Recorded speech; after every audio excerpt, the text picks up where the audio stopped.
kok banyak mobil aparat gitu. Iya, mobil aparat yang berwenang. Terus ada mobil ambulan juga. Warga juga udah pada kumpul di situ tuh bang. Di situ gue kaget. Gue sempat nge-freeze di situ, gue diem bang. Apa yang lo lihat?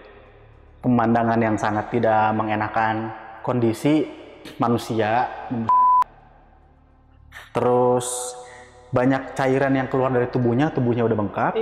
Kasur lantainya aja sampai nempel di badan.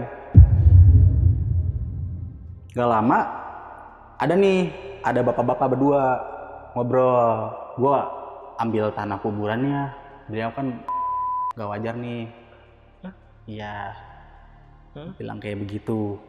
Dan beliau juga meninggal. Tapi dengan keadaan yang sama seperti Pak Bambang.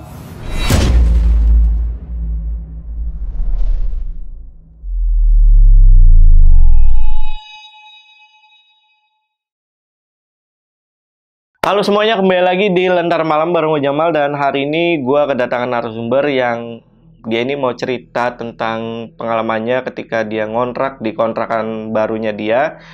Lalu beberapa hari kemudian ada tetangganya yang meninggal dan ditemukan jenazahnya itu sudah. Sebenarnya apa sih yang menjadi penyebab kenapa bisa arwah dari tetangganya ini meneror warga yang ada di sana?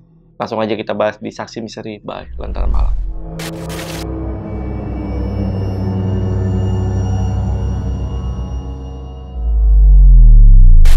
Oke guys, di sini udah ada narasumbernya namanya Bang Ahmad. Kita sapa dulu aja Bang, apa kabar Bang? Alhamdulillah, Baik ya Bang ya? Iya. Oke, Bang Ahmad ini katanya dulu pernah ngontrak yang dimana tetangganya itu meninggal sampai... Iya, betul. Jadi waktu itu tiba-tiba banyak polisi sama tim Inapis bang datang ke kontrakan. Itu bener-bener rame banget. Dan gue nyium bau busuk. Baunya sampai berhari-hari bang, gak hilang. Oke. Iya. Jadi berawal dari bau busuk itu. Iya, betul. Setelah itu ada kejadian horor bang? Ada bang. Pasti itu. Setelah ada tragedi itu, di kontrakan yang saya tempatin banyak gangguan dan teror. Dan bukan cuma saya aja yang ngalamin, penghuni yang lain juga sama bang. Penghuni yang lain juga? Penghuni yang lain juga sama. Benar-benar setelah kejadian itu? Benar-benar setelah kejadian itu. Oke. Kalau boleh tahu penyebab meninggalnya kenapa? Untuk penyebabnya nanti gue ceritain bang. Oke, kalau gitu buat teman-teman yang penasaran simak video sampai habis. Tapi sebelum itu seperti biasa, kalau pengen jadi narasumber di Lentar Malam, kalian cukup DM aja ke Instagramnya Lentar Malam. Untuk linknya biasa gue taruh di deskripsi atau hubungi nomor yang ada di bawah ini. Oke guys, sekali lagi buat pasukan Lentar Malam yang penasaran sama cerita lengkap dari Bang Ahmad, tonton video sampai habis dan tanpa basa-basi lagi, Saksi Misteri. Kita mulai.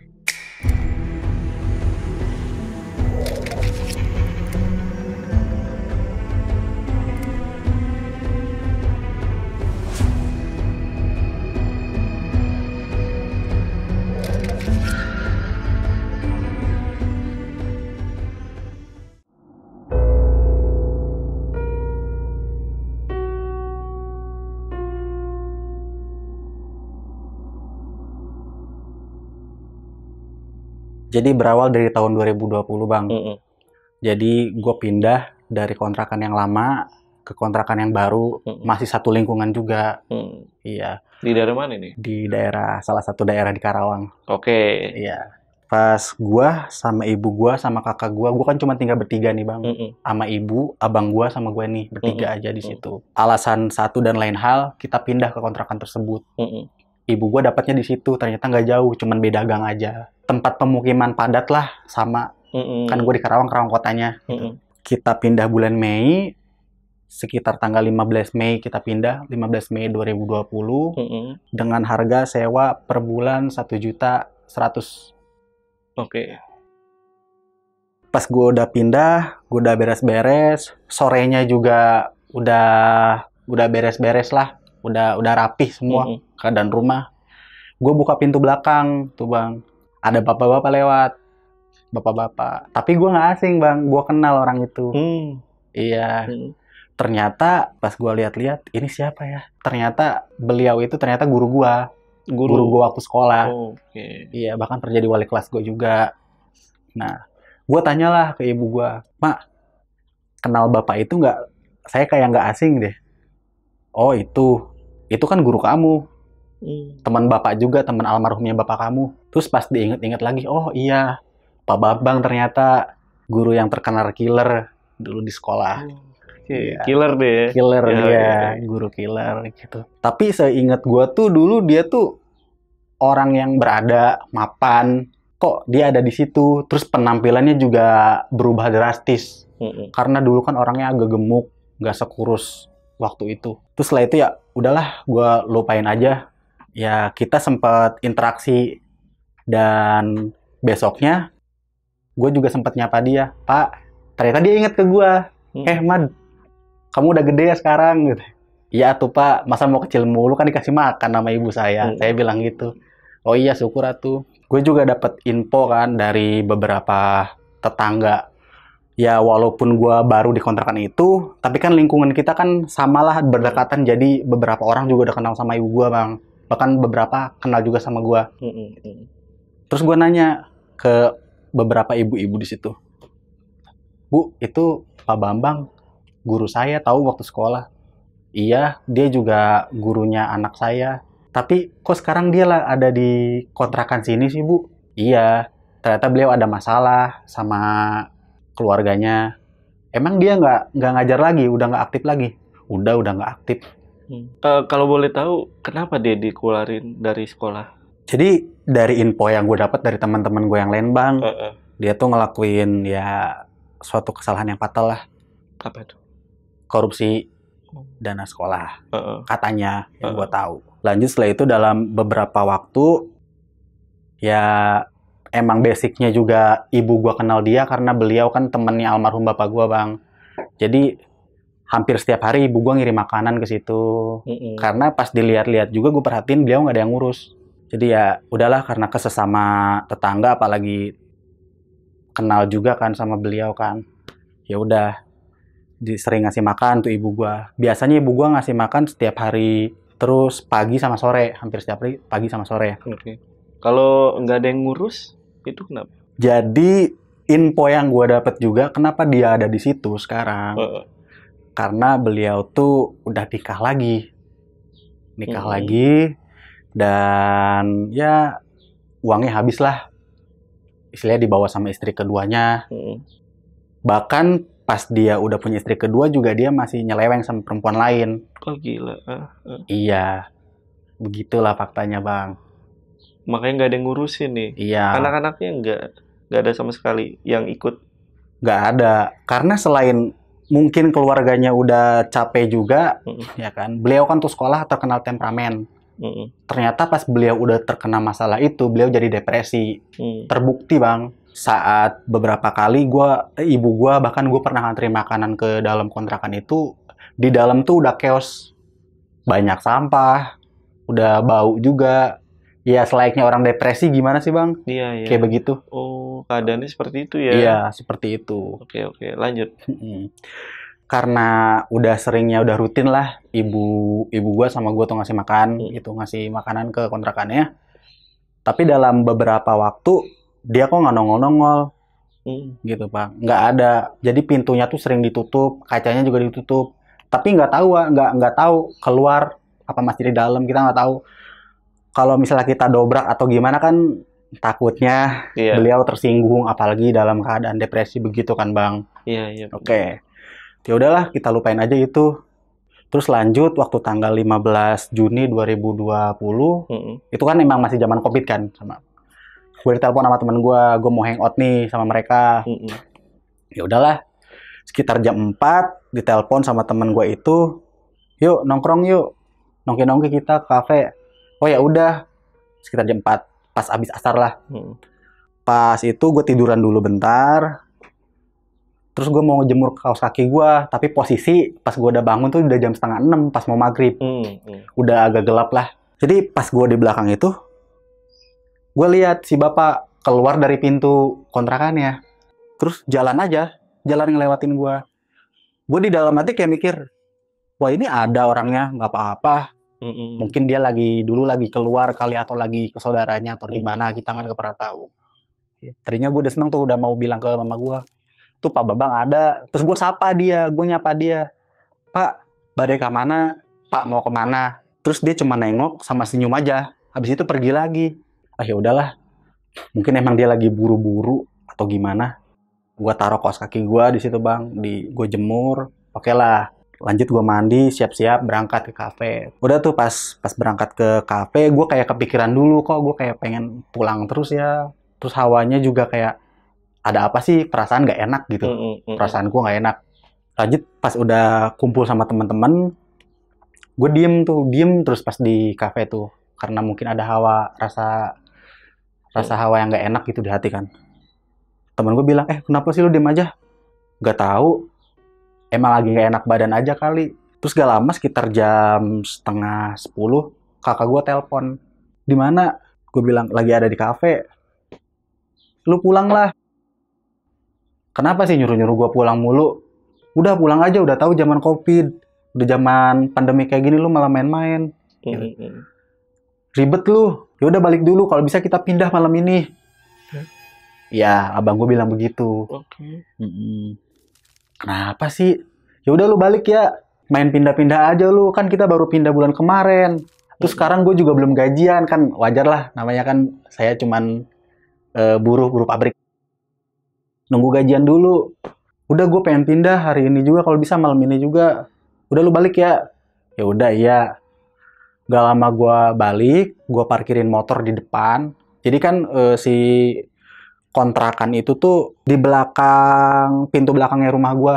Rumah yang tempat gue kontrakin, karena gue tuh makanya harga sewanya lebih mahal, karena gue kontrak di satu rumah, bukan kontrakan petakan. Oh, oke. Iya, sedangkan si bapak itu sama penghuni kontrakan yang lain, itu kontrakan petakan bang. Di belakang? Di belakangnya banget. Walaupun belakang deh, cuman ada apa ya, jadi satu lingkungan aja, satu lingkungan dia gitu. Paham. Terus gue buka teralis, gue masukin motor, gue parkir di situ. Kok gue nyium bau busuk gitu bang, bener-bener bau. Itu kalau kita presentasiin, lebih bau dari bangkai tikus. Ya bang tahu kan bangkai tikus baunya gimana, tapi ini bener-bener lebih dari itu. Karena baru pertama kali juga dalam hidup gue nyium bau kayak sebau gitu. Ya. Sebelumnya gue juga sempat deg-degan sih, gue ngeh juga pas gue mau belok ke gang, ternyata di seberangnya itu, di deket tempat sampah itu, kok banyak mobil aparat. Iya, mobil aparat yang berwenang, karena nggak jauh juga sih dari tempat tinggal gue sama kantor mereka sebenarnya. Terus ada mobil ambulan juga. Warga juga udah pada kumpul di situ tuh bang, pada nutupin hidung, nutupin mulut, hidung gitu. Lah kok sumbernya ternyata di situ, di ujung kontrakan yang seperti kita ketahui itu tempatnya si Pak Bambang. Iya, tempat Pak Bambang, tempat Pak Bambang dia ngekos. Di situ ada yang punya kontrakan, Pak Ujang. Ada ibu gue juga, ada tetangga yang lain, ada penghuni kosan yang lain juga di situ pada kumpul. Terus gue samperin tuh yang punya kontrakan, Pak ada apa? Nih lihat aja, lihat. Gue sebenarnya agak ragu sih, gue takut juga. Kalau misalnya cuma ada bangkai tikus kan nggak mungkin, atau bangkai hewan lain lah, sampai ada aparat kayak begitu. Iya. Logikanya, karena gue juga udah ketalar lah, ini pasti ada apa-apa nih. Cuma di situ gue sempat denial, nanti gue ceritain kan. Gue masuk ke kerumunan, kebetulan pintu kan agak ditutup ya. Gue buka nih, walaupun di dalam ada orang tapi ditutup. Gak tahu alasannya apa. Pas gue buka, pemandangan yang sangat tidak mengenakan. Apa yang lo lihat? Jadi ya itu pengalaman pertama gue lihat kondisi manusia udah maaf. Terus banyak cairan yang keluar dari tubuhnya udah bengkak. Tubuhnya udah bengkak. Terus itu posisi pas lagi diangkat juga tuh sama tim aparat. Kasur lantainya aja sampai nempel di badan. Serius? Mana banyak cairan-cairan yang keluar dari tubuhnya begitu. Udah lengket lah, bener-bener udah bau, udah nggak karuan juga. Dan gue pastikan gue tahu orang itu siapa, Pak Bambang. Di situ gue kaget. Gue sempet nge-freeze di situ, gue diem bang. Kenapa? Tadi sore kan gue lihat Pak Bambang. Iya. Keluar dari kontrakannya. Terus yang sore gue temuin siapa? Sedangkan pas gue udah balik dari kafe, itu pun ditelepon sama kakak gue, sama abang gue. Di situ Pak Bambang udah nggak bernyawa dengan keadaan seperti itu. Dan nggak mungkin dia meninggal dari sore. Pasti udah beberapa hari yang lalu. Itu awalnya bang. Di situ gue nge-freeze aja, gue, aduh, apalagi ini. Tapi gue pastikan itu bukan halusinasi. Sorry. Ya. Waktu lu ketemu Pak Bambang itu emang gak ada siapa-siapa lagi selain gua? Nggak ada. Karena emang kontrakan itu pertama sepi kan, karena zaman COVID. Tahu sendiri kan, walaupun siang pun kan nggak seramai sekarang. Terus kedua, itu cuman ada 5 pintu. Dan yang keisi itu cuma ada yang di ujung sana yang dekat tempat sampah, Bang Ardi, terus si Teh Irma, tengahnya kosong, terus di sebelah sininya lagi si Emas, tapi gue belum sempat kenalan sih kalau itu, karena dia sibuk kerja juga sama si Emas itu. Terus yang satu lagi yang di ujung paling kiri, yang benar-benar hadapan sama kamar kakak gue, itu Pak Bambang. Oke. Gue nggak bisa ngomong apa-apa lagi nih bang. Ya udahlah, gue keep aja mungkin buat diri gue sendiri. Oke. Besoknya tuh udahlah, orang-orang juga pada ngeluh nih. Karena setelah dievakuasi jenazah beliau, ada kesalahan juga dari yang punya kontrakan. Apa itu? Menurut gue blow on sih itu. Maaf ya bang, agak kasar. Nggak apa-apa. Cuman gue masih kesal aja. Jadi kasur yang bekas jenazah itu, bekas Pak Bambang, kan emang udah dicabut dari badannya, ditilep-tilep, terus dibuang di tempat sampah kontrakan doang, udah. Itu menurut gue agak nggak pantas. Iya. Bahkan nggak pantas. Karena pertama, penyakit kan bang, udah tahu, udah bener-bener bau, terus ditambah lagi merusak pemandangan juga. Bikin pikiran orang-orang, karena kan orang-orang situ juga tahu itu tuh bekas apa. Sampai tibalah ada salah satu warga, dia nggak terima gitu, sempet mau berantem juga sama yang punya kontrakan, adu argumen lah. Akhirnya barulah bisa nyawa orang buat ngebungkusin itu dan dibuang, terus dibakar si kasur bekas itu. Pak Ujang alasannya apa itu? Nggak ada duit. Kan kontrakannya banyak. Gimana sih Pak Ujang? Iya. Katanya nggak ada duit buat nguliin, buat bayar itu. Ya udahlah, ujung-ujungnya dibuang juga sih, karena kan udah kesepakatan masyarakat. Besoknya nih bang, kan dia meninggal sekitar malam minggu. Nah besoknya minggu malam Senin, gue mau tidur nih, karena nggak ada agenda buat main kemana-mana. Tahlilin nggak sih? Nggak. Kita nggak tahlilin. Tapi kalau keluarganya mungkin ya. Iya. Kalau kita kan di situ nggak, karena kita bukan keluarganya. Oh, keluarganya itu beda daerah ya? Deket juga ternyata. Deket juga. Ya walaupun beda daerah tapi deket lah, nggak terlalu jauh. Gue mau tidur nih karena nggak ada rencana, nggak ada planning apa-apa. Gue mau tidur, AC gue matiin karena tumben banget nih malam itu hawanya bener-bener dingin. Gitu. Gue matiin AC, gue tidur. Sekitar jam 11:30 malam, gue kebangun karena gue ngedenger suara ada orang yang ngetok-ketok pintu di depan ya, pintu depan. Tapi manggil nama gue. Tapi suaranya lirih gitu. Gue kira abang gue gitu. Tok tok tok tok tok. Mat. Buka, Mat. Tapi pas gue ngeh lagi, abang gue tuh nggak manggil gue Ahmad. Gitu. Adalah panggilan lain khas keluarga gitu. Ya. Yaudah, gue bangun, gue buka, gue nyamperin dulu. Itu masih ngegedor-gedor aja tuh bang, masih ngegedor-gedor aja. Terus gue buka tirai yang seperti ini, gue buka, seret, nggak ada siapa-siapa. Dan gue lihat juga di teralis itu masih kekunci gembok, sedangkan yang punya kuncinya cuma gue sama abang gue. Gue lari lagi ke kamar, gue selimutan, gue muter-muter murotal Al-Quran. Ya tidur ayam lah, nggak bener-bener tidur full. Gue bangun, terus ngedenger suara ketuk-ketuk pintu lagi. Gue samperin nih, tok tok tok tok tok. Sama sekarang mah sama buka-buka ininya malah. Mencoba. Iya, kayak buka-buka gitu. Terus pas gua buka, ternyata abang gua. Oke. Ternyata abang gua, Bang. Iya. Ya udah kan, tapi gua kaget di situ. Anjir lu, kata gua gitu. Kagak, gua nggak mau ngasih tahu dia karena kan beliau juga sempet takut kan karena ada kejadian kemarin yang beliau minta pindah. Karena emang beliau badannya gede tapi penakut. Oke. Iya, intinya begitu.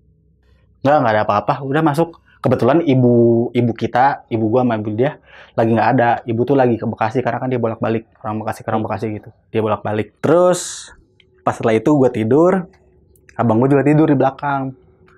Malah gua jujur gua juga takut ya. Gua malah minta abang gua buat sini tidur aja di kamar gua dah. Jangan di situ, lu takut kan? Padahal gua yang takut, Bang. Intinya begitu. Kagak, udah tidur sendiri aja. Oke lah, tidur.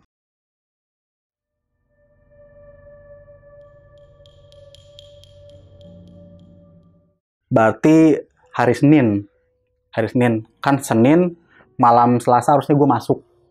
Oke. Iya, masuk shift malam. Cuma gue nggak masuk karena ya gue meriang besoknya setelah kejadian itu karena kepikiran juga SKD dulu. Gue bikin SKD, sakitnya beneran, nggak dibuat-buat. Nah, lanjut sekitar jam 9 gue udah pules tidur. Tumben banget gue udah pules tidur gitu. Sekitar jam setengah 1 karena mungkin efek gue banyak minum, terus beser lah. Sekitar jam setengah 1 gue ke toilet. Jadi toilet gue tuh toilet yang model lama, Bang. Jadi antara toilet sama dapur tuh cuman disekat sama tembok sama pintu juga, tapi dia ininya nggak full. Atasnya nggak full, masih ada space. Jadi antara plafon itu kita kelihatan, plafon dapur sama plafon kamar mandi tuh tetap kelihatan menyatu gitu. Pas gue udah beres pipis lah, gue sekelibat nyium bau yang sama seperti kita cium beberapa hari yang lalu. Iya. Walaupun emang agak samar-samar kalau kita deketin tempat kejadian masih kecium. Mungkin karena saking baunya kali ya, Bang. Iya kan. Tapi ini kuat. Kayak waktu pertama kali nyium aroma itu, Bang. Nah, makin kuat. Di situ nggak lama ada yang jatuh ke ini gua, ke pundak. Iya. Belatung. Ada belatung kecil, tapi bukan maggot ulat Hongkong, bukannya belatung kecil, belatung yang ulat Hongkong. Ya ada kan belatung yang gede itu. Iya. Tapi bukan, ini benar-benar belatung yang kecil. Mungkin belatung Indonesia, belatung lokal. Itu, Bang. Gue baru tahu ada ulat Hongkong. Oke, lanjut. Ada baru tahu. Iya. Jatuh, plok aja. Dia gerak-gerak, Bang. 1, plok lagi 2. Pas gue lihat belatung. Gue giniin aja udah tuh. Terus gue lihat lagi di atas plafon. Tapi di atas plafon yang di kamar mandi ya. Karena kan jatuhnya di posisi di situ. Tapi nggak ada apa-apa. Tapi pas gue lihat lagi ke bawah, di lantai kamar mandi ada beberapa yang jatuh plok-plok dari atas. Buset. Terus. Aneh kan? Gue lihat lagi ke atas. Gue lihat sekitar atas. Terus pas gue lihat ke plafon yang di dapur. Biasanya kan kalau rumah-rumah kayak gitu ada satu kotak buat ventilasi lah yang bolong gitu. Di situ, Bang, ada kaki. Ada kaki. Kaki dia encang-encangan gini. Kaki bener-bener pucat, terus udah kayak luka-luka gitu. Pucat di situ. Dia encang-encangan aja gitu. Gue di situ dibikin ngepris lagi. Gue diem aja di situ. Gue mau teriak nggak bisa, ya mungkin beberapa orang juga ngalamin yang kayak gitu kan kalau ngelihat pengalaman astral gitu, sosok astral. Gue ngepris, gue mau teriak nggak bisa. Mungkin ada sekitar 15 detik, cara ngilangnya itu yang bikin gue sebel tuh nggak ngilang gitu, nggak. Tapi kayak naik aja set. Udah, nggak ada itu kaki. Hilang begitu aja. Terus belatung yang tadinya nemplokin gue, yang udah gue singkirin, terus di beberapa lantai juga hilang, udah nggak ada. Hilang gitu aja Beserta baunya nggak ada. Gue langsung lari lagi ke kamar, gue tidur, gue iniin selimut, gue sampai minum obat itu. Obat ya yang bikin ngantuk ya, paracetamol kan bikin ngantuk juga kan. Gue minum 3 sekaligus biar gue bisa tidur. Boleh, yang penting gue bisa tidur lah gitu. Gue kencengin musik pakai earphone gitu. Gue pakai earphone. Ya udah, gue tidur tuh. Lanjut tuh besoknya.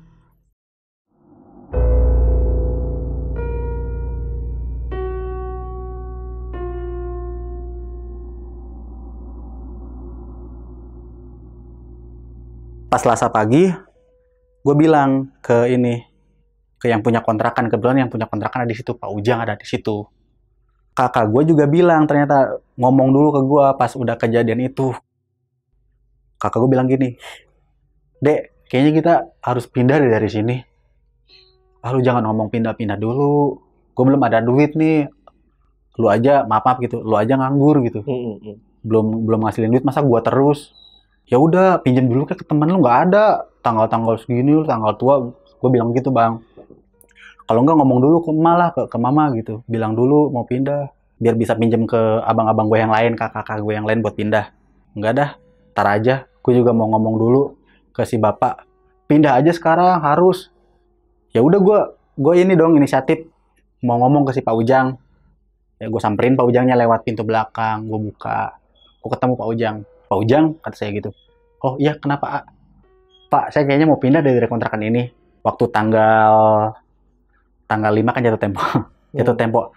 Waktu tanggal 5 kan saya udah bayar kontrakannya. Sekarang kan baru tanggal 17 nih, Pak. Ditambah juga ada kejadian yang kemarin nih. Saya jadi nggak nyaman. Saya mau pindah aja, Pak. Nanti setengah-setengah gitu. Biaya kontrakannya gitu. Buat Bapak sebagian nggak apa-apa. Terus sisanya, yang sisa harinya saya ambil buat pindahan, Pak. Lumayan buat mobil.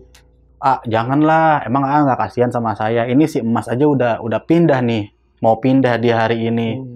Karena emang FYI aja si emas itu yang bener-bener tetanggaan banget sama Pak Bambang.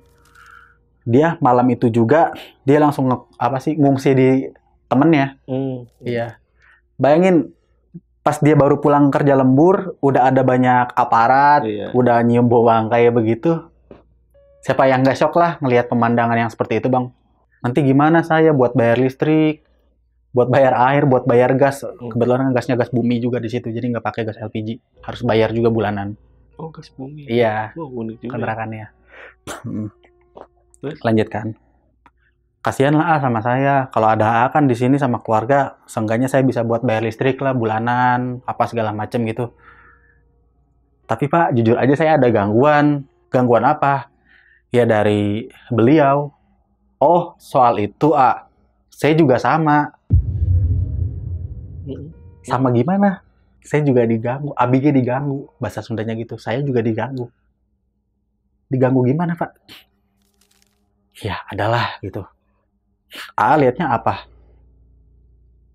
Ya, bukan gangguan besar sih, Pak.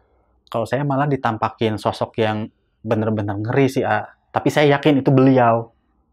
Jadi gue baru inget, Bang, waktu sebelum kejadian, waktu gue masih sering ngasih makan dan beliau ada. Jadi sempat agak cekcok dikit lah antara Pak Bambang sama yang punya kontrakan sama Pak Ujang. Karena si Pak Bambang ini belum bayar kontrakan selama 3 bulan. Namanya orang depresi, pasti ditagih-tagih gitu, nggak nyambung omongannya dong, Bang. Mana ngerti sih, begitu. Jadi cekcok lah. Ditambah lagi si Pak Ujang ini bukan cuman masalah dia nunggaknya. Oke lah kalau itu. Tapi semenjak ada dia kok jadi kotor. Tempat kontrakan dia tuh jadi kumuh, takut ganggu ke yang lain. Sempat marah-marah lah, sempat cekcok gitu. Sampai siang Pak Ujang itu ngata-ngatain dia, dasar lu sih jemagelo, dasar lu orang gila gini-gini. Ya, padahal beliau itu emang temenan sebenarnya. Iya, Pak Ujang itu sama Pak Bambang itu temenan. Karena seumuran juga kan. Pak, keterlaluan sih, Pak. Kata gue begitu, Bang. Ya, namanya manusia pasti ngelakuin kesalahan. Kata Pak Ujang begitu. Ya udah aja dipindah. Kata Pak Ujang nanya ke gue. Enggak deh, Pak, saya lagi berjuang, saya juga nggak ada duitnya sih, Pak. Ya udah, gini aja, Pak, kata saya gitu. kita adain pengajian aja. Gimana Pak? Wah, boleh tapi saya belum ada duit buat bayar ustadznya. Duit lagi permasalahannya. Aduh. Pak Ujang. Nikah lagi kayak Pak Ujang ya. Emang bener istrinya? Bener kan? Berapa istrinya? Iya, emang istrinya 2. Oh, bukan bener. Aduh. Tahu aja lagi. Iya. Iya, emang bener istrinya 2. Jadi mungkin beliau juga bingung kan nge-manage duitnya. Iya. Lanjut. Nah, gue berinisiatif nih. Ya, posisi juga tanggal tua kan gue juga lagi nggak pegang duit nih, Bang. Soalnya dulu kan waktu zaman Covid, gajian juga nggak full. Ada setengahnya lah, kebijakan dari perusahaan. Akhirnya gue minta urunan lah Bang sama penghuni yang lain. Gitu, gue minta ke Mas Ardi, minta ke Teh Irma juga. Gue ketok-ketok pintunya. Itu posisi sorenya gue minta. Bukan sore. Jam 3. Ya sore Bang. Gue ketok-ketok pintu. Assalamualaikum. Bang Ardi gitu. Dibuka sama dia tuh. Waalaikumsalam. Dibuka. Wah, kaget. Gua kira almarhum Pak Bambang, mirip sih lu. Ngebecandain dia. Tapi langsung ngomong kayak gitu dia. Iya. Anjir. Apa sih ngomong kayak gitu? Gak boleh kayak gitu, gua bilang gitu. Orang yang udah meninggal, mau ngapain, Enggak. Ini Bang, biasalah minta duit anu dulu. Anu gitu. Minta duit Bang. Ini buat urunan pengajian. Ada pengajian kenapa emang? Gua sama bahkan yang punya kontrakan juga sama Pak Ujang, ada gangguan lah dari almarhum. Mungkin gue bilang begitu. Waduh, kebetulan juga. Kebetulan gimana? Nah, dia nyuruh gue masuk ke kontrakan, cerita dalam aja. Udah tuh. Cerita.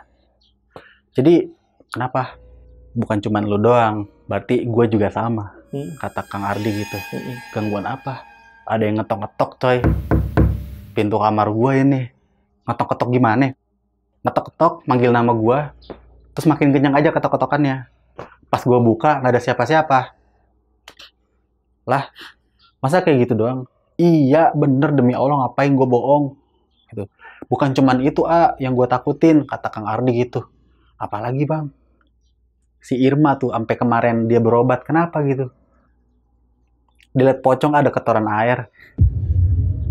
Di ujung dekat kosannya Pak Bambang kan ada toren air gitu, yang walaupun dia di atas di coran itu pocong. Iya, pocongnya bengkak gede.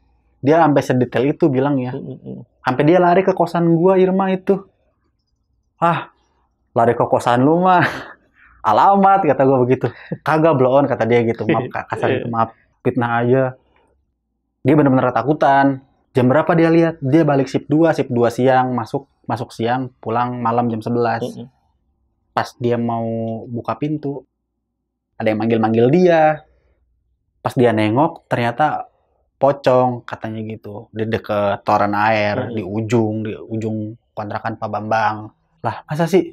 Iya, demi Allah lu nanya-nanya mau kayak gitu mulu. Butuh berapa? Kata dia gitu. Gue baru gajian nih. Yaudah Bang, cepet Bang, bagi cepet lah. Gue urunan gocap nih, lu cepet ya. Lu kan baru gajian. Ya udah nih si Irma gue juga talangin. Kata gue nalangin. Berarti ada apa-apa nih. Gue bacain gitu. Iya kan. Ya udah dapet semalam ya kan. Aduh, alamat ya. Alamat. Sorry Bang Ardi. Sorry. Tapi enakan. Lanjut. Iya. Lanjut lagi tuh Bang. Gue validasi dong sama Teh Irma besoknya. Pas duit udah kekumpul, gue speak dulu. Teh punten, beliau kan orang Bandung. Ya emang cantik sih, cakep sih. Tuh kan, lu aja demen ya kan.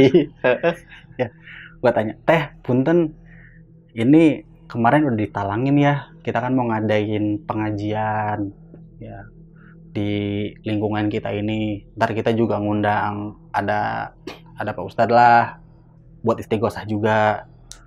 Terus ngumpulin beberapa warga buat ngedoain yang kemarin ada di sini. Oh ya udah, nggak apa-apa. Tapi kelihatannya dia di situ kayak udah panik gitu, si Teh Irmanya, kayak takut gitu Bang. Gue tanya lagi lah ke beliau, kenapa sih Teh, emang bener kemarin yang dibilang Kang Ardi? Soalnya gue pernah nanya ke Kang Ardi kemarin pas minta duit ini. Iya Saya lihat inian di dekat toren itu di ujung. Dia ini aja dia manggil-manggil. Tapi bukan manggil nama. Iya. Jadi cara si sosok itu manggil si sosok pocong itu. Iya. Bentuknya gimana teh? Ya pocong gimana sih? Cuman bengkak gede badannya, bengkak. Terus ada cium-cium bau busuk juga. Tarik ulur lagi nih. Kejadian kan dia 2 hari yang lalu. Dia bilang, dia cerita, Teh Irma. Berarti itu sama kayak waktu gue lihat kaki. Wah. Cuma beda jam aja. Iya. Gitu. Berarti sama dong Teh. Malam Senin kan 2 hari yang lalu. Iya, saya sampai berobat sakit. Saya juga sakit. Ya udahlah di situ. Ya udahlah ayo Teh mau ikut pengajian nggak? Nggak, kata dia gitu. Saya juga mau tiduran dulu, mau habis minum obat ini. Beliau juga jadi saat itu jadi nggak masuk kerja juga karena beneran sakit. Pakai koyo di sini. Gitu. Boleh sebut merek ke situ? Boleh. Oh iya. Aman. Koyo nempel di situ gitu bang. Kita mulai ngaji di situ, tapi masih bau juga sih bang.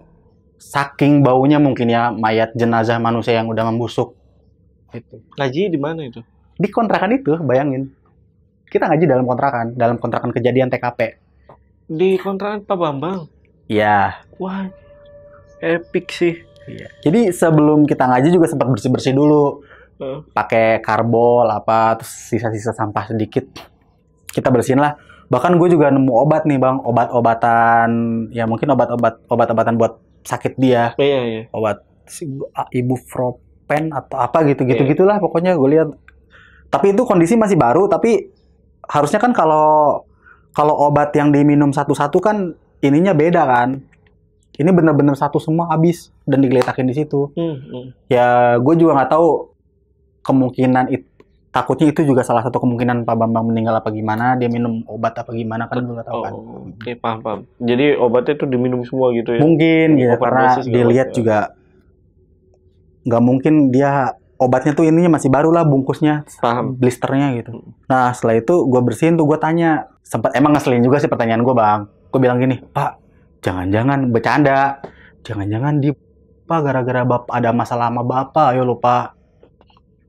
Ya jahatnya gue begitu. Ke Pak Ujang ya? Iya. Itu bercanda lah ya? Iya bercanda. Maaf bercanda, demi Allah bercanda. Nah terus Pak Ujang malah marah ke gue gitu bang. Nggak boleh gitulah, jatuhnya fitnah. Ya Pak, bercanda. Maaf, bercanda juga ada batasnya, gitu. Ya udah Pak, saya mau ngambil jeruk dulu. Kebetulan yang bungkusin di dalam kan ada abang gue juga bungkusin bungkusin makanan gitu sama beberapa orang warga situ. Oke, udah bungkus makanan. Terus kita ngaji nih, walau dalam keadaan masih agak baunya emang nggak semenyengat dulu, cuman kayak anyir-anyir aja. Paham. Iya. Berapa orang yang ngaji? Ada sekitar 10 lah, karena sampai meluber keluar juga. Nah, setelah ngaji, istighosah gitu, yasinan, apa segala macam. Udah tuh, makanan dikeluarin bang. Terus, nggak ada yang nyentuh makanannya. Ya, mungkin siapa sih yang mau makan? Mana kan ada beberapa kue yang bentuknya tuh agak kuning-kuning. Gitu kan. Maaf ya, gitu. Agak kuning-kuning, ada hijau apa, dan kalau dimakan tuh agak berlendir gitu. Jadi mungkin mengingatkan beberapa orang sama hal seperti itu, ditambah bau amis. Terus makannya di tempat itu juga. Iya, paham. Gitu. Suasananya nggak enak lah intinya. Salahnya saya juga sih yang ngusulin, Pak kita istighosahnya di dalam itu aja, ngajinya di dalam itu aja. Ya gue salah sih. Gitu. Pak, ayo ditampi atuh, dimakan atuh suguhannya ini. Nggak, dibungkus aja. Tapi ada yang ngebungkus mah ada. Ya salah. Cuma berarti intinya nggak mau makan di situ mau ya? Makan di nggak situ. enak suasananya. Ya. Nah, nggak lama ada bapak-bapak berdua ngobrol pakai bahasa Sunda. Cuman gue translate aja. Gue mau dapat angka nih. Dapat angka, kali aja tembus. Gue udah tahu dong itu apa. Gitu. Gue ambil tanah kuburannya. Beliau kan mati, gak wajar nih. Iya. Bilang kayak begitu. Gue ambil tanah kuburannya dah. Terus yang lain pada ketawa aja, nganggapnya bercanda. Ya walau alam itu bener apa enggak, bercanda apa enggak gitu kan. Di situ gue sempet marah bang, kayak mau gimana pun itu kan pertama teman yang beliau yang meninggal kan temennya bokap gue. Terus guru gue juga, gue kan gak enak situ. Langsung gue agak nyolot, gue tegur, Pak sing bener atuh, Pak yang bener atuh, orang dalam keadaan kayak begini lu bercandain istilah kayak begitu. Terus jawab beliau, ah nggak apa-apa, orang-orangnya rese ini waktu hidup. Sampai hati dia bilang kayak begitu. Ya udahlah, namanya juga istilahnya bapak-bapak. Kalaupun misalnya bercanda, ya menurut gua nggak lucu sih bang. Kalau di momen kayak gitu kan. Oke tuh, udah pas udah pengajian itu, udah tuh pada bubar. Tapi malam gangguan masih ada setelah pengajian. Jadi abang gua tuh lagi di kamarnya. Dia kan sering ngeband juga, drummer gitu kan. Ya dia drummer. Terus dia nyetelin musik, tapi dia ngedrum gitu, biasalah anak muda gitu. Truk. Gue juga sempat dengar, kan gue ada di situ juga. Itu sekitar jam 9:30 malam kondisinya. Tak gitu. Terus gak lama dia berhenti. Kok berhenti nih orang? Gue buka hordeng kamarnya, pas gue lihat juga dia berhenti, terus dia ngeliatin ke arah jendela. Iya. Jadi kata dia, pas dia berhenti, ada juga yang niruin dia lagi ngedrum gitu. Di kamar dia. Suaranya? Iya, suaranya. Kata dia sih begitu. Dan gue saksiin lagi, pas udah sama-sama berhenti, kita sama-sama, gue nanya, lu kenapa? Gak, tadi ada yang ini ngikutin gue, kayak ngedrum. Masa sih? Jangan nakut-nakutin lah. Iya, ngapain gak bohong? Gak lama ada yang gedor-gedor, duk. Gedor-gedor kaca jendela dia. Kan dia bukan jendela sih, kaca doang. Tapi ini kamar dia, belakangnya itu bener-bener persis kamarnya Pak Bambang. Ada yang ngetok-ketok, gitu. Gue juga ngeliat di situ. Udah tuh kita sama-sama panik. Udah sama-sama panik. Abang gue langsung di situ langsung, gue pergi ya, gue minjem motor. Si konyol malah bawa motor gue terjebak di rumah. Gak bisa ngelawan lagi tuh abang. Iya, itu abang gue kan. Ya udahlah, gue ngalah lagi. Udah, gue sampai mau ngontek temen gue, coy, temenin gue lah di rumah gitu. Gue takut nih begini. Nggak mau respon, nggak tahu kenapa, mungkin. Ya udah. Nah, pas malam sekitar jam 2:30. Tapi itu keputusan yang menurut gue agak gimana, agak bodoh lah kasarnya. Biasanya gue nggak berani, tapi pas itu gue berani. Karena gue mikirnya apa? Udah di ngajiin kan. Mungkin nggak ada lah. Gue kebelat lagi, gue pipis lagi ke toilet. Terus gak lama sekarang gantian yang gedor-gedor di belakang pintu rumah. Duk. Tapi bener-bener keras, kayak orang marah. Sekarang mah breg. Siapa? Gue pikir Pak Ujang gitu. Tapi setahu gue jadwal Pak Ujang nyapu koridor kontrakan sama belakang rumah tuh biasanya dia jam 5 lah. Paling cepat tuh jam 5, paling telat jam 6-an. Gue buka pintunya, nggak ada siapa-siapa. Ternyata ada yang manggil. Nengok kiri kanan nggak ada. Terus pas gue lihat di toren air yang warna oranye yang gede, ada yang berdiri di situ. Dan sosoknya pocong, seperti persis yang diceritain sama Teh Irma. Iya. Itu, ya gue dibikin ngepres lagi di situ. Pertama, cara dia manggil tuh nggak banget menurut gue bang, ya. Gitu. Bener-bener di situ bentuknya tuh dia, iya pocong lah biasa gitu. Pocong, tapi badannya bengkak bener apa sesuai yang diceritain Teh Irma. Mukanya juga udah nggak jelas. Iya. Udah ngembung gitu, bengep gitu. Dan bau itu ada lagi. Gue tutup pintu, gue tidur lagi. Tapi tumben bisa tidur tuh pas udah lihat kejadian itu. Mungkin karena udah biasa beberapa gangguan yang sebelumnya kan. Iya. Oke. Paginya gue buka pintu rumah, ada ibu-ibu nyapu tetangga depan rumah. Tapi orang situ juga nanya, gak jadi pindahnya? Gak jadi bu, ibu tahu dari mana saya mau pindah? Ya, adalah, nggak mungkin nggak mau pindah. Loh kok ibu bilang begitu, Bu? Enggak. Gue sempat mikir nih, mungkin ini orang kan dia punya kontrakan juga kan. Iya. Takutnya ngerasa tersaingi sama si Pak Ujang. Ternyata enggak emang, karena hubungan mereka baik kok. Ada gangguan kan, A? Katanya. Ibu tahu dari mana? Enggak, saya tahu aja barangkali AA diganggu juga. Soalnya si warung Madura. Jadi si kontrakan itu, si Pak Ujang juga ada kontrakan di depan. Tapi masih satu lingkungan juga. Tapi dia di pinggir jalan, kios itu dikontrakin buat warung M, warung 24 jam yang tutupnya cuman kiamat. Iya, warung gitu. Madura. Iya, warung Madura. Kenapa ceritanya? Tanya sendiri aja. Gue datanglah ke warung itu. Gue manggilnya Bayu. Yuk. Emang ada gangguan apa? Nggak ada apa-apa. Nggak. Gue praktekin ya. Nggak ada apa-apa gitu. Nggak serius dia jawabnya kayak gitu? Iya gitu. Jawabnya kayak gitu. Maaf bukannya apa-apa, tapi begitu. Tanya lagi. Yang bener yuk. Iya sumpah, katanya gitu. Terus lakinya bilang kayak gini. Bukan Bayu yang lihat, tapi saya. Lihat gimana? Jadi setelah beberapa hari itu, setelah kan kemarin ngadain pengajian kan, iya, malamnya sekitar jam 12, kan kita kelar pengajian tuh, pengajian habis isya nih, jam 7:30 lewat habis isyaan, pengajian kelar jam 8:30. Jadi pas jam 12, ada yang lewat warung, dan saya tahu itu siapa, Pak Bambang. Tapi nggak berbentuk pocong, berbentuk biasa aja. Lewat di situ, dia mau beli kayaknya ke sini. Gitu,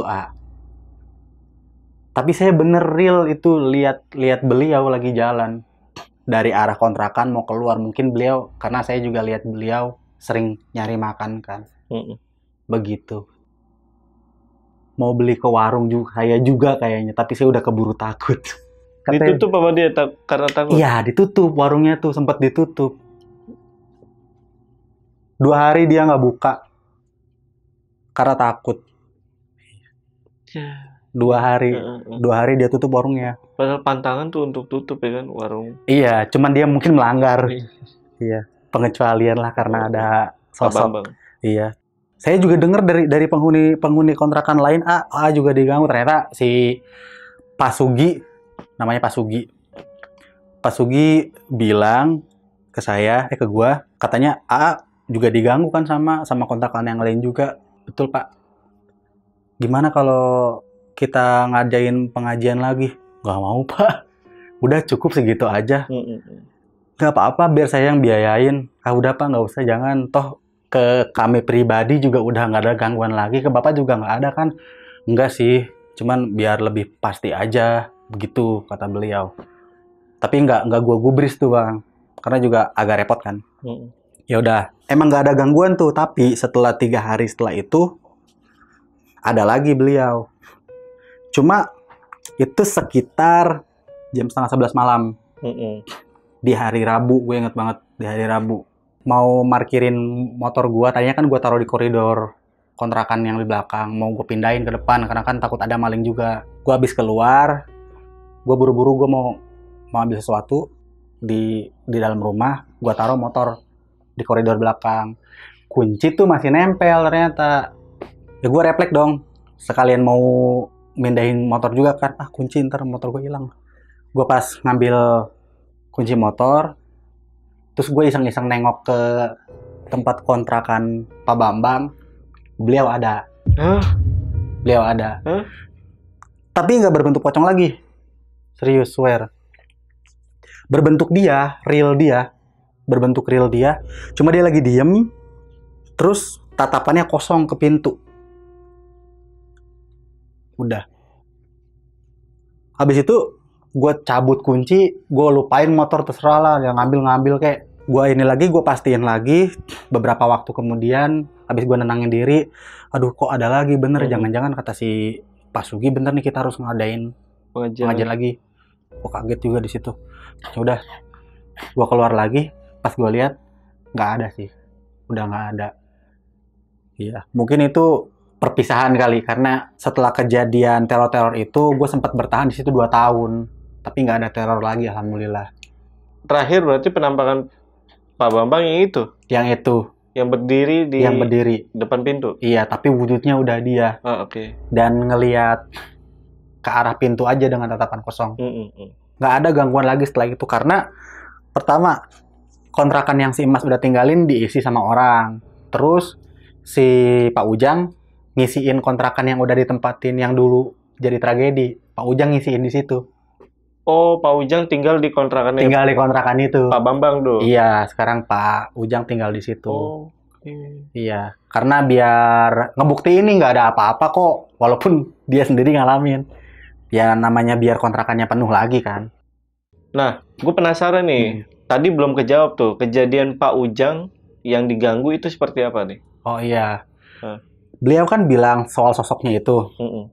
Pocong juga ternyata sama, Bang. Pocong. Apa dibilangnya? Gimana? Jadi si pocongnya, ya nggak tahu pocong Pak Bambang mungkin. Jadi pocong Pak Bambang itu, dia nyamperin Pak Ujang, dia neror Pak Ujang, pas Pak Ujang baru bangun tidur, di kamar, bangun tidur, dia melayang di atas. Gila. Kayak begitu. Dan plot twist-nya lagi, malam Senin, sama kejadiannya. Kayak pas gua diteror sama Kaki, Teh Irma, sama ngelihat pocong di toren. Terus Kang Ardi diketok-ketok pintu. Ya. Pak Sugi bukan ya? Kalau Pak Sugi beda hari. Beda hari. Untuk kalau nggak salah tadi ada mas-mas yang ketika Pak Bambang meninggal itu kan langsung pindah. Iya, betul. Itu kabarnya gimana? Apakah dia balik lagi dan ngalamin kejadian horor juga? Oh, kalau untuk itu dia balik lagi cuman buat ambil barang-barang dia doang, Bang. Dia ngambil barang-barang karena kan beliau sempat cabut setelah kejadian itu, langsung cabut dia kan, ngungsi ke temennya. Cuman 2 hari setelah itu dia balik lagi ngambil barang-barang dan udah pergi gitu aja. Pergi gitu aja dia? Pergi gitu aja. Benar-benar udah nggak ngelanjutin kontrakan? Udah nggak berani dia. Karena kan secara ini juga, siapa sih Bang yang mau tinggal di tempat yang baru banget ada kejadian seperti itu? Iya. Pertama buat kesehatan juga kan nggak baik kan. Takut ada penyakit awalnya. Itu aja sih. Terus kalau yang bapak-bapak niatnya nih, ini pada saat itu baru niat mungkin ya, mau ngambil tanah kuburan Pak Bambang itu sekarang gimana? Maksudnya dapat nomor beneran kah atau gimana tuh? Gua nggak tahu sih Bang kalau soal itu. Yang gua tahu beberapa bulan kemudian, which is awal-awal tahun, Februari, gue inget banget, Februari 2021, mungkin kebetulan waktu itu kan ada wabah. Ya Abang mungkin inget, bentar-bentar ada orang meninggal. Bentar-bentar ada orang meninggal, 2021 itu. Karena COVID? Ya, itu. Iya. Dan beliau juga meninggal. Tapi dengan keadaan yang sama seperti Pak Bambang. Ih, serius? Serius. Karena beliau juga tinggal sebatang kara karena beliau duda. Gitu. Cuman di rumah sendiri sih. Anjir. Iya. Plot twist kan. Beliau meninggal juga. Dengan kondisi yang sama? Dengan kondisi yang sama. Cuman gak terlalu parah. Cuman meninggal dalam keadaan sendiri dan udah agak mengkhawatirkan begitu. Udah hampir membusuk mungkin ya? Mungkin. Tapi udah ditemuin duluan? Udah ditemuin duluan. Tapi karena murni karena sakit sih Bang kalau itu dia. Pak Bambang juga sakit kan? Iya sih. Indikasinya ya. Cuman yang tadi aja ada kemungkinan yang lain. Iya, kemungkinan yang lain mungkin. Tapi waktu Pak Ujang itu beneran tinggal di situ pada akhirnya, ada cerita lagi gak? Emang beneran gak diganggu atau sebenarnya ada cerita lagi? Nggak ada sih Bang. Emang nggak ada? Nggak ada. Itu benar terakhir. Benar-benar terakhir. Nggak ada lagi gangguan ke Pak Ujang atau ke kami. Karena seperti yang gue bilang tadi, beberapa lama setelah itu gue tetap bertahan 2 tahun di situ. 2 tahun di situ. 2 tahun di situ nggak ada apa-apa. Iya. Berarti yang menjadi misteri adalah kenapa ya kok bisa berhenti secara tiba-tiba gitu terornya? Betul. Iya. Oke. Nah, tapi kalau untuk penampakannya nih, kan ada yang bentuknya pocong atau bahkan bentuknya masih dalam keadaan yang waktu dia masih hidup ya? Masih hidup seperti itu. Nah, untuk pakaiannya itu detailnya itu masih pakai baju yang sama waktu dia meninggal kah? Gue inget banget. Dia pakai baju hijau, pakai celana pendek warna krem, pakai sendal jepit, swallow warna hijau. Karena pas terakhir kali gue ketemu itu dia pakai itu. Berarti sama nih? Sama, karena beliau meninggal juga gue validasi lagi, ya walaupun udah bersatu sama ini, tetap pakai itu, sama. Bahkan sendalnya pun kan ada di luar. Iya. Ada tuh. Ada. Hijau. Iya. Sendal swallow hijau. Anak buah Nyi Roro Kidul. Hijau. Plot twist lagi nanti Bang jadinya ini. Iya. Gitu aja sih Bang. Tapi kronologi waktu ditemuin jenazahnya Pak Bambang itu seperti apa sih? Kayak gimana sih? Karena kebetulan ibu gua juga yang nemuin pertama. Iya. Iya. Terus kebetulan si Pak Ujang juga ada di situ. Dia lagi ada di warung yang kita ceritain tadi. Lagi ngopi-ngopi. Ya udah tuh, karena ibu gua, bukan ibu gua doang sih, beberapa orang juga sempat nyium bau-bau busuk gitu. Cuman tipis-tipis, mungkin bangkai tikus. Nah, dan bangkai tikus tuh mungkin ada di dalam situ, di dalam tempatnya Pak Bambang. Karena kita tahu sendiri, dalam kontrakan Pak Bambang kan acak-acakan, chaos gitu. Kumuh lah istilahnya, mungkin bisa jadi sarang tikus kan. Ya, walaupun kita taunya mungkin Pak Bambang tuh keluar pada saat itu.